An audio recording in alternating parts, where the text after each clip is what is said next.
हरे कृष्ण। ओम ज्ञानतिमिरान्धस्य ज्ञानाञ्जनशलाकया चक्षुरुन्मीलितं येन तस्मै श्रीगुरवे नमः। Hare Krishna.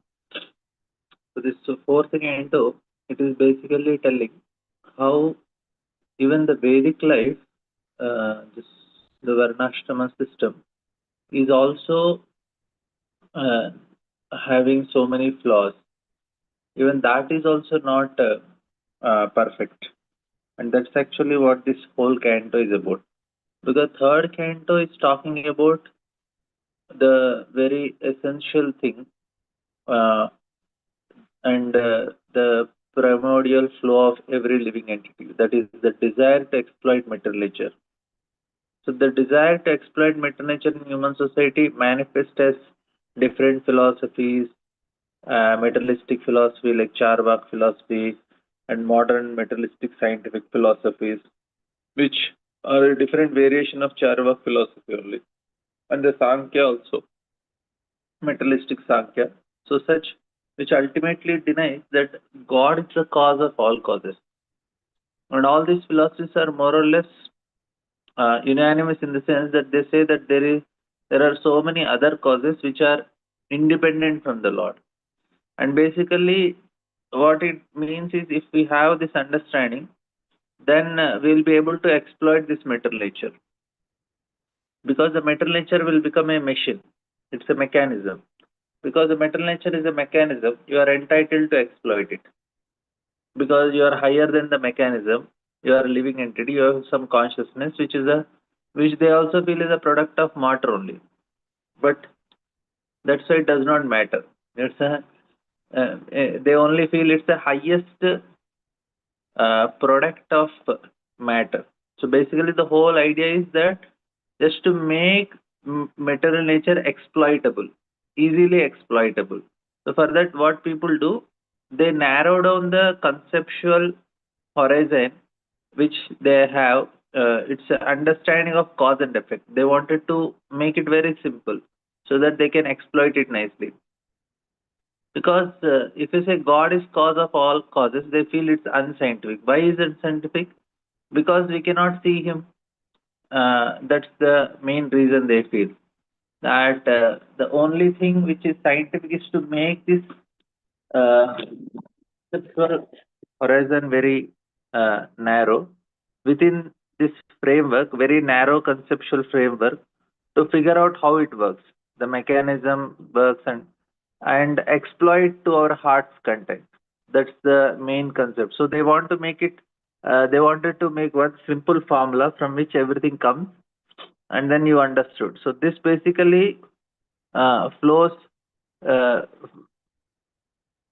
and this is actually what third canto is about. If somebody goes in that direction, it is very suicidal. That ultimately, if we live the life and try to exploit mental nature, it will bring about destruction. So the scientists who achieved a lot in this metal world, ultimately their ultimate achievement is the destruction. Destruction of the source, destruction of environment, destruction of the fine sentiments within human beings, destruction of human culture. This is all going on.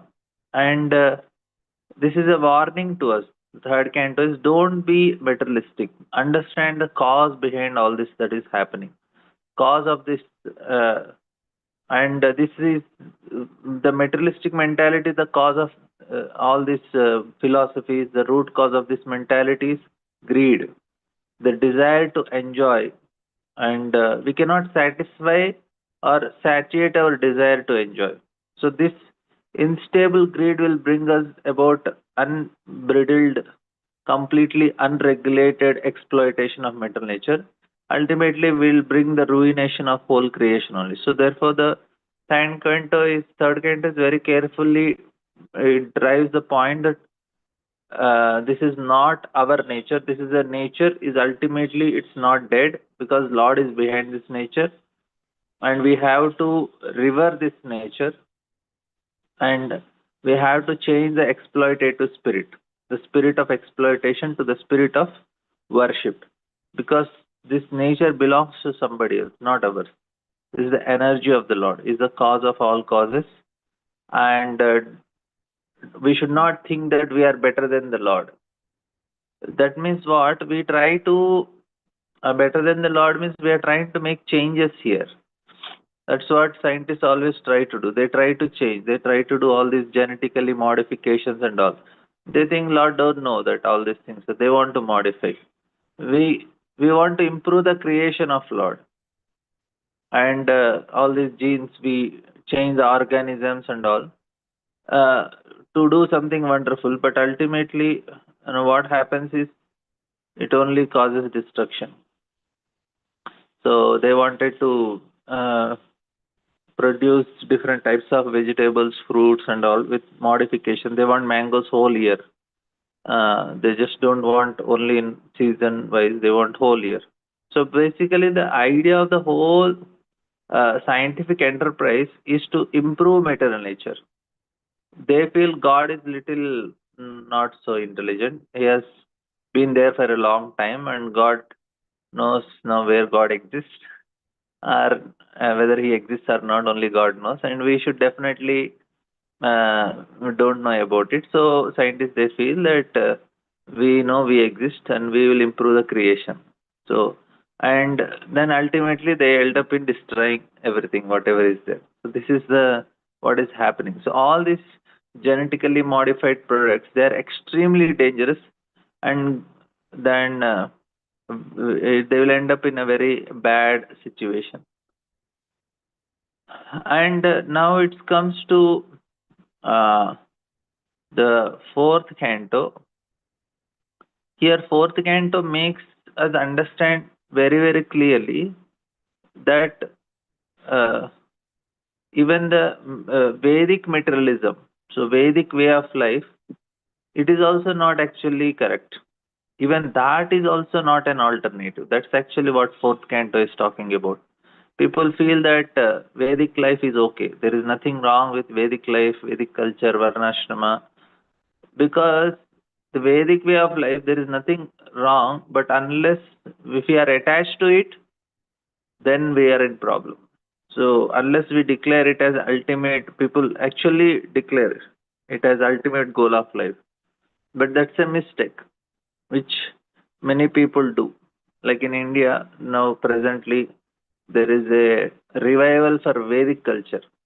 And so many people want to revive the Vedic culture, re-establish Varnashrama.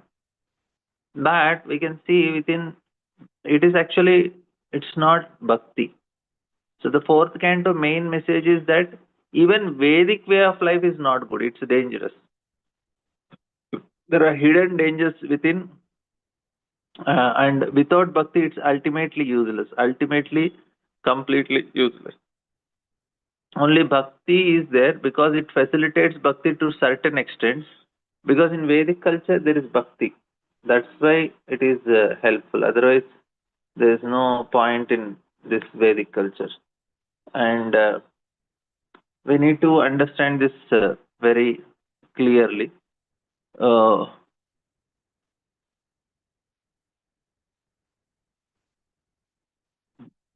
yeah, we will. I will add. I will try to add some more points to it. Maybe tomorrow we'll discuss more. What are the dangers of? What are the flaws of Vedic culture? So that we will discuss it tomorrow. We'll just come back to the Prithumara story. Here, Prithumara milks earth. So the great saint Maitreya continued to address Vidura. My dear Vidura, at the time after the planet Earth finished her prayers, King Prithu was still not pacified and lips trembled in great anger. Although the planet Earth was frightened, she made up her mind and began to speak as follows in order to convince the king. So the Prithu was not convinced with whatever she was telling. So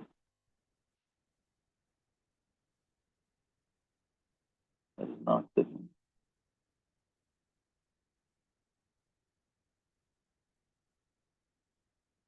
So then what she says, my dear Lord, please pacify your anger and completely and hear patiently whatever I submit before you. Please turn your kind attention to this.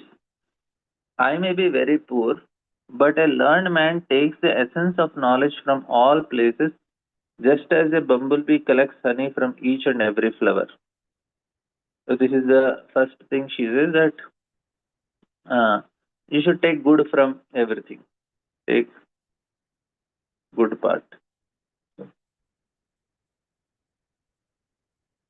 So take the good part. What is that? To benefit all human society, not only in this life but in next life, the great seers and sages have prescribed various methods conducive to the prosperity of people in general. So there are different ways. So this is very, prescribed various ways, methods conducive to the prosperity of human society. So the sages, they gave various ways, methods for prosperity.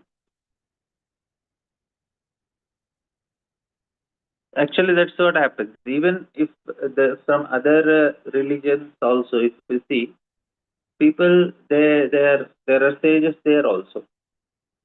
So they come and they try to give some methods to people in general to help them to elevate their consciousness. They may not be able to give the highest state of consciousness, but they have definitely helped them to elevate their consciousness. Islam or Christianity or any part of the world, there will be some saintly persons who help the general mass to elevate their consciousness. This is for sure. We should not, we cannot deny the fact. Basically, the thing is that they have a different ways, methods conducive to the prosperity in general. And Prabhupada, Vedic civilizations take advantage of the perfect knowledge presented in the Vedas and presented by great sages and Brahmanas for the benefit of human society. Vedic injunctions are Shruti, and then there are Smritis also. So, and these are the things. And then Prabhupada is telling that there are some instructions he is giving about what is given in Manu Samhita and all. So, and Prabhupada is expressing the concern also that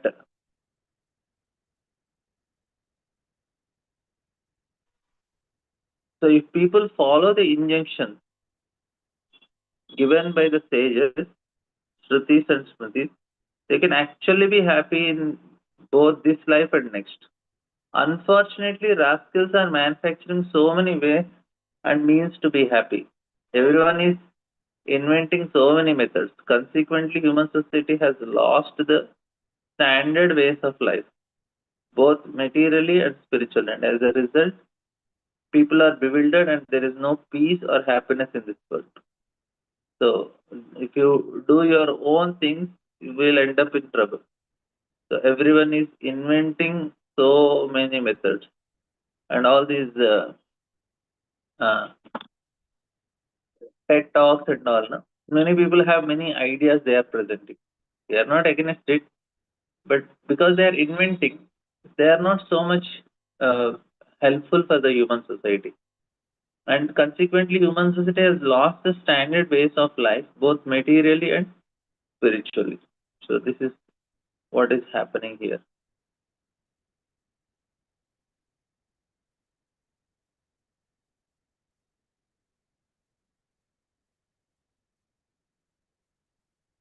And as a result, people are bewildered. There is no peace or happiness. Although they are trying to solve the problems of human society in its nations, they are still baffled because they do not follow the liberated instructions of Vedas. They are unhappy. Two significant words is Asmin, Amushmin. So this we discussed, we read yesterday also. So it is a duty of everyone to mold his life in such a way that he will have a profitable next life. So this is the main point. We need to have a profitable life, not just this life, next life also. So here also we can be happy. Next life also will be happy if you follow the rules. And then next also, one who follows the principles and instructions enjoyed by the sages of the past can utilize these instructions for practical purpose. Such a person can very easily enjoy life and pleasure. So follow the sages and enjoy. So that's what Mother Earth is telling.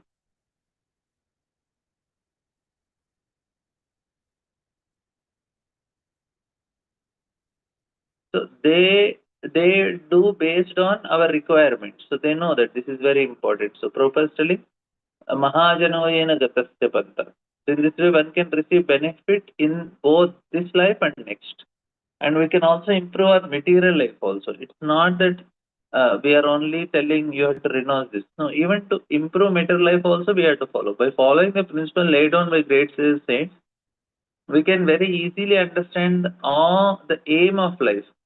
This is very important because people don't have the aim of life only. And because of which the purpose is not clear, they are always confused. They don't know what to do, when to do, how to do. The word avaraha, meaning inexperienced, is very significant in this verse. Every conditioned soul is inexperienced.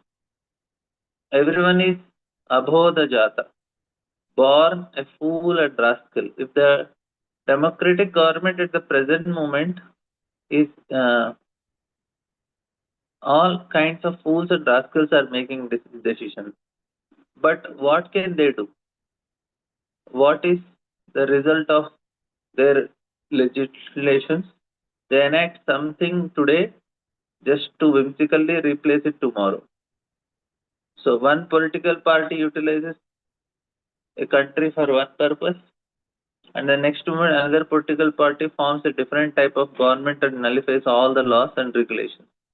This process of chewing the chewed, punah punah charvita charvana, will make human society, in other words, make all human society unhappy and prosperous. So in order to make human society happy and prosperous, we should accept the standard method given by liberated persons. It's not a concoction. And that's why we see so many restlessness, so much war in the world. All continuously, somewhere or other, you will always find there is a fighting. Even India had recently we had some fight. So this is because people are the government. So probably they're inexperienced people who are ruling. This democracy is proposing that some kind of fools and rascals are making decisions. So, and that is 100% true.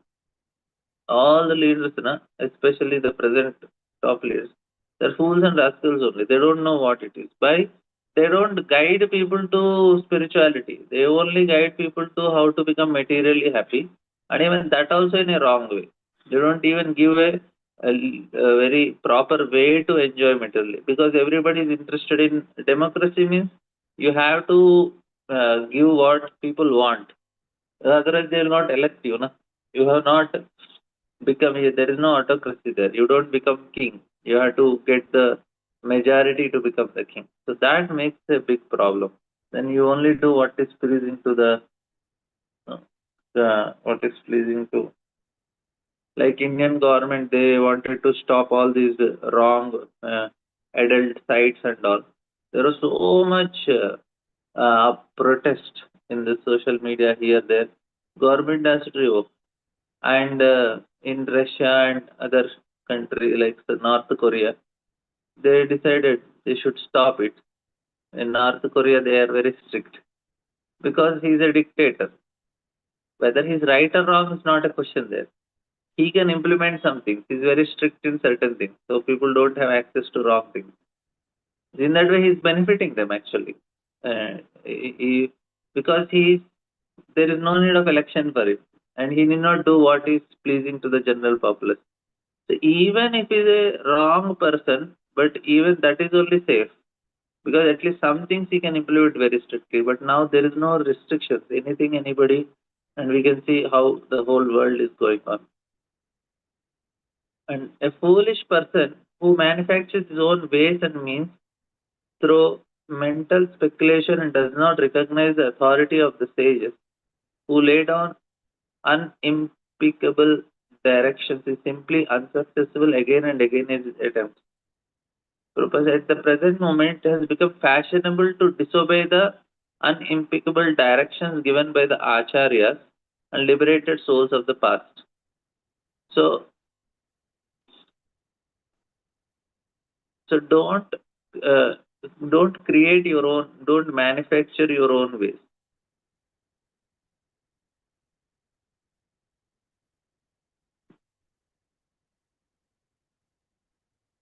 Own ways will be unsuccessful.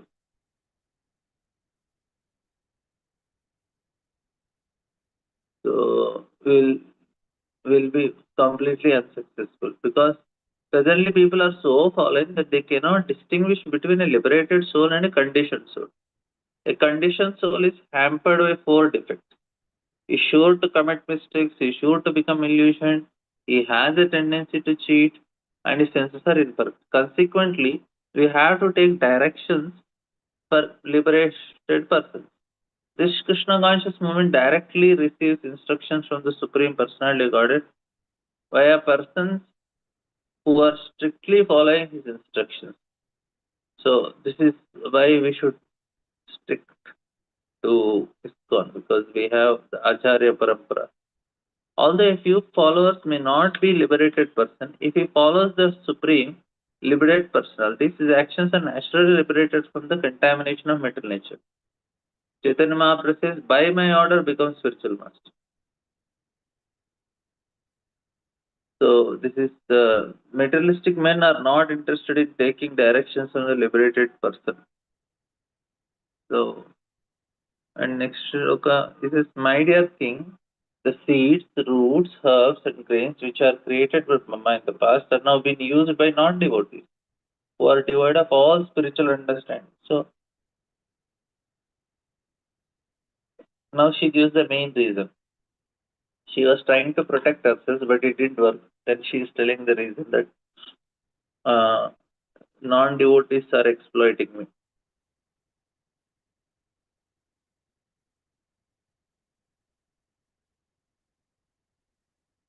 So that is her problem.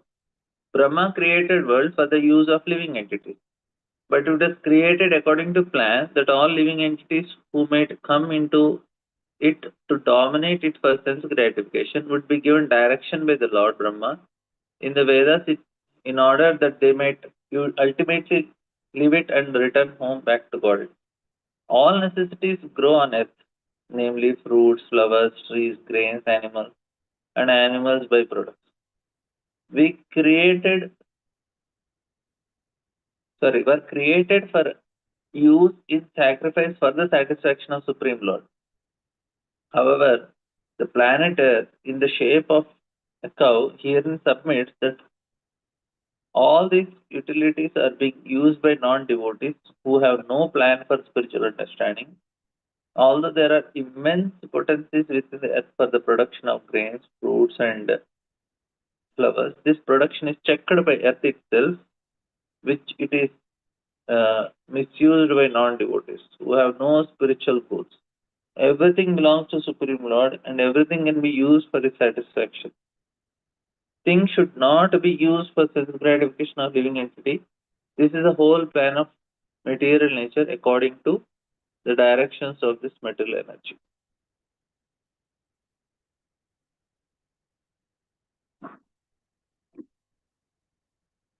So, Prabhupada, the word Asadbhi refers to non-devotees. Non-devotees have been described in Bhagavad Gita as Dushkritana. So the whole Vedic plan is that the misguided conditioned souls who have come to lord it over material nature should be trained to become Dridamvrata. Next shloka, it says, my dear king, not only are grains and herbs being used by non-devotees, but as far as I am concerned, I am not being properly maintained. Indeed, I am being neglected by kings who are not punishing these rascals who have turned into thieves by using grains for sense gratification. Consequently, I am hiding all these seeds which were meant for performance of sacrifice. So even I am neglected. Mother exists.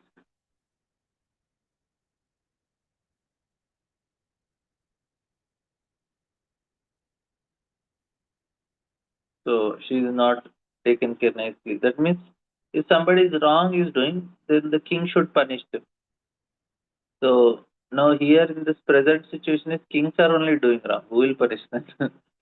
So that which happens during the time of Prithu and his father King Vena is also happening in the present moment. A huge arrangement exists for the production of large-scale industrial agriculture products, but all these products are meant for sense gratification.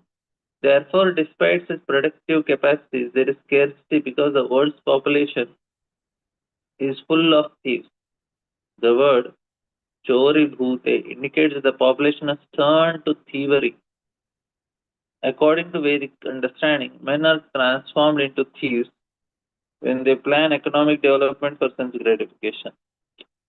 See, if we are going with our car in the traffic, and suddenly a traffic police come, we will not be afraid if all our we have proper papers for the uh, we have proper papers for our car and we have proper license and everything is proper. We are not afraid.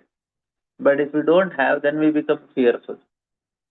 Or if somebody is a thief, he is going on a road and if he is a cop, he will be scared if he catches me or something. But when we are going, we are not scared because we have nothing to scare. We are everything fine.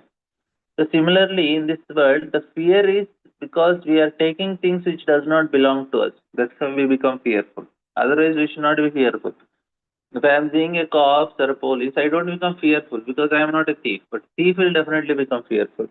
Same thing with normal in this situation also in this world because we are taking things which does not belong to us or we are not acknowledging for whom it belongs to. That's why we are fearful. That's what actually Prabhupada is telling. Therefore, thief cannot be happy. Thief can't be peaceful. He's always fearful. So, and Prabhupada is telling, despite such productive capacities, there is scarcity because the world's population is full of thieves. So, indicates that the population has turned to thievery. According to Vedic understanding, men are transformed into thieves when they plan economic development for sense gratification. Dharmartha. It is also explained in Bhagavad Gita that yajnasishtasana muchantas bunjatete togam papam. See, yajna, Bhagavad Gita that if one eats food grains without offering them to the Supreme Personality of God at yajna, he is a thief and liable to be punished. So that is actually what is happening to people nowadays. According to the spiritual communism, all properties on the surface of globe belong to the Supreme Lord. The population has a right to use goods only after offering to Supreme Lord. That means we have to acknowledge because everything belongs to Supreme Lord. We just have to acknowledge it. Lord says, okay, no problem, take it. This is the process of accepting prasadam. Unless one eats prasadam, you see, he is certainly a thief. It is the duty of government and king to punish the thieves and maintain the world nicely. If this is not done, grains will no longer be produced and people will simply starve. Indeed, not only will people be obliged to eat less, but they will kill one another and eat each other's flesh. They are already killing animals for flesh. So when they are no longer be grains, vegetables and fruits, they will kill their own sons and fathers and eat their flesh for sustenance. So this is what is going to happen in the future. This is the prediction of Prabhupada also. Due to being due to being stocked for a very long time, all the grain seeds within me have certainly deteriorated. Therefore, you should immediately arrange to take these seeds out by the standard process which is recommended with the Acharyas or the Shastras. So, Mother Earth is ready to give, but there are standard processes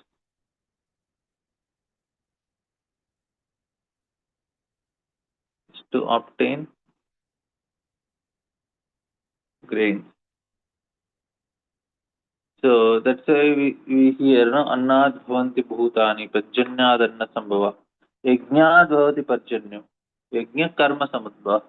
We have to perform prescribed duties in the form of a sacrifice, then rain will come, with rain grain will come. So that is the method. There is when there is scarcity of grains, the government should follow the method prescribed in the Shastras and approved by Acharyas. This will be sufficient production of grains and food scarcity and famine can be checked. Bhagavad Gita recommends that we perform yajna sacrifice. By the performance of yajna, sufficient clouds gather in the sky. And when there is sufficient clouds, there is sufficient rain. In this way, agriculture matters are taken care of. When there is sufficient grain production, the general populace eat the grains, and animals like cows, goats, and other domestic animals eat the grass and grain. So, according to this arrangement, human beings should and other domestic animals eat the grass and should perform sacrifice recommended in the Shastras. If they do so, there will no longer be food scarcity. And in Kali Yuga, what is the yajna? Sankirtana yajna. So in this verse, there are two significant yogena by the approved method and drishtena as exemplified the former acharyas. One is mistaken if he thinks that by applying modern machines such as tractors, grain can be produced. If one goes to a desert and use a tractor, there is still no possibility of producing grains. We may adopt various means, but in essential, we are used to tractors. There is no possible but in essential to know that the planet Earth will stop producing grains if sacrifice are not performed. The Earth has already explained that because non-devotees are enjoying the production of food, she has reserved food seeds for the performance of sacrifice. Now, of course, atheists will not believe in the spiritual methods of producing grains, but whether they believe or not, the fact remains that we are not independent to produce grains by mechanical means. Because as far as the approved method is concerned, it is enjoyed in the Shastras that intelligent man in this age will take to the Sankirtana movement. And by doing so, they shall worship the Supreme Lord. So this is the method that is recommended. So even though we may materially very advanced, a thief cannot be placed in comfortable position. A thief is a thief and is punishable. Because people are without Krishna conscious, they have become thieves and consequently they have been punished with the laws of material nature.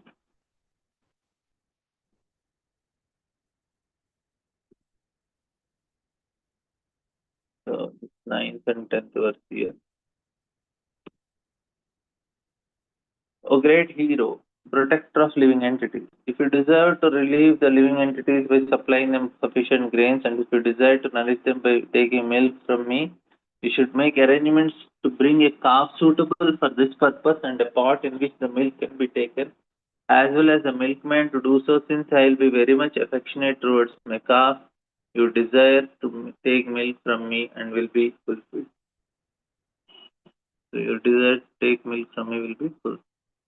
So there are nice instructions for milking cows. The cow, it is said the cow must have first the instructions for milking cow.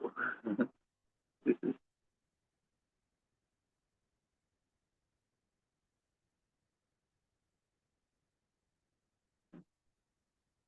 so this is what is milk. The cow must first have a calf so that out of affection the calf she will voluntarily give sufficient milk. There must also be expert milkman and a suitable pot in which to keep the milk. Just as cow cannot deliver sufficient milk without being affectionate to her calf, the earth cannot produce sufficient necessities without feeling affection for those who are Krishna conscious. So this is very important. Why earth is still giving food is because there are still people who are Krishna conscious. That's why so sufficient necessity without feeling affectionate for those who are Krishna conscious. Even though earth being in the shape of a cow may be taken figuratively, the meaning herein is very explicit. Just as a calf can derive milk from a cow, all living entities, including animals, birds, bees, reptiles, and aquatics, can receive their respective foods from the planet Earth, provided that human beings are not asat or adridavrata. As we have previously discussed, when human society becomes asat or ungodly or devoid of Krishna consciousness, the entire world suffers. If human beings are well behaved, animals will also receive sufficient food and be happy.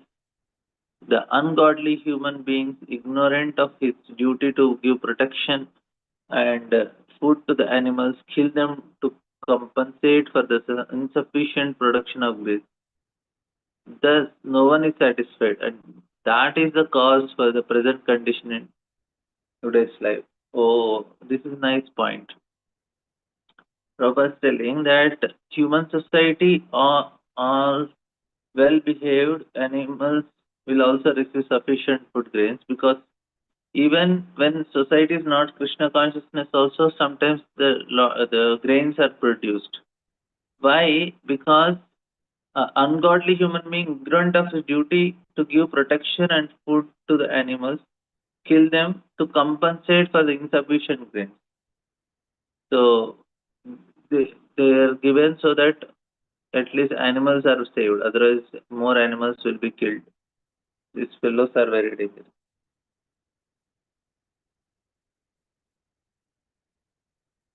So text 11 says that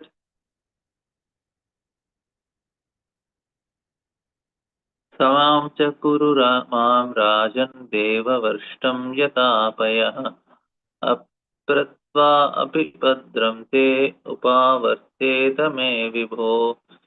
My dear king, may I inform you that you have to make the entire surface of the globe level. This will help me even with when the rainy season has ceased. Rainfall comes by the mercy of King Indra.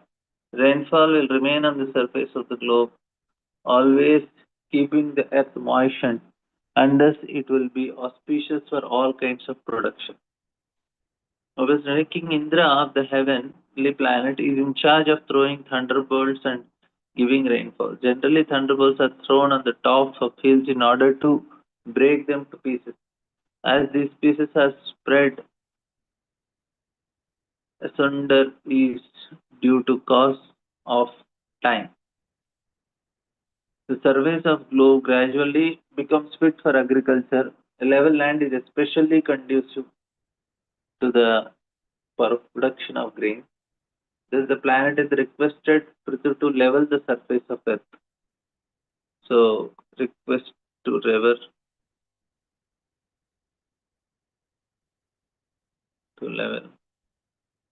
surface of.